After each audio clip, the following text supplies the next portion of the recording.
All right, guys, welcome back to our finishing up of Vintage Oblivion for Call of Duty 1. We're going to watch the credits and I'll just touch on a few points. Now, I had a really good time replaying this game. I haven't been on here in, I don't know, maybe since I was like 10 or 12 or something. So I found it on Steam. I said, oh, that's great, I had a real good time reconnecting with it. It brings me back to, I guess, the old days of gaming. And that's why I'm doing this series for Vintage Oblivion.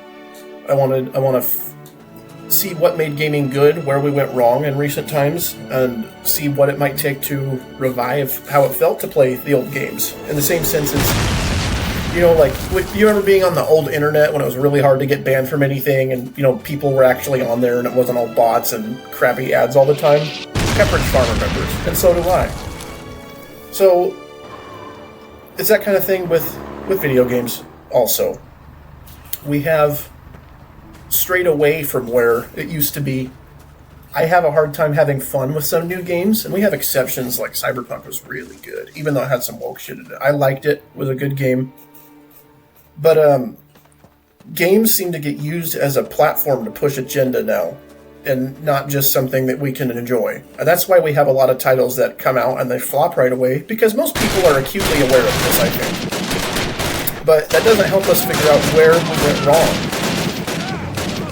So I would have to say, what made Call of Duty 1 a good game is it was the first installment in the series, of course, as we know. It brought a lot of cool mechanics in, like, I don't know how many games before had you specifically blow up things like that. Delta Force had some of that stuff. But with this graphic quality on an engine like this, I think this was kind of a pioneer of the first-person shooter. It was a big advancement over anything we had before that I can remember, because before was all, top-down shooters, 2D shooters, or stuff that's pseudo 3D, like Delta Force. Delta Force was a great series, but it was all voxel-based. And the graphics were not that good. They were good for their time, but not compared to this. This tied a lot of good qualities together. It didn't push any agendas. There's just good characters in it, good writing. There's immersion. As you remember at the start of the British and US campaigns, they overview all the plans for what you're going to be doing in theater. So you feel like you're moving as part of this whole operation and not just your one little squad making endless gains while everybody else is stalling and suffering. They showcase some of the brutality through the Soviet campaign. But some of it's realistic, They shot deserters and all kinds of stuff. The main thing with this was to, if you'll see here at the end of the credits, as far as I remember, there's a shout out to veterans and everybody who served. And this game was also not meant to push a woke agenda or anything shitty like that. It's just meant to be a reminder, we're having fun playing the game, but war is scary and it really sucks. And how can anybody disagree with that? So, I had a great time playing this. This was the start of a wonderful franchise that later strayed away from its roots, but this is the original, and there's something special about that. So I'm going to leave on that note, and I'll just keep the credits rolling so we can watch the end of that. The people that made this game, I think, deserve to get recognized. They did a great job. So, thanks for watching my series.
And that's all.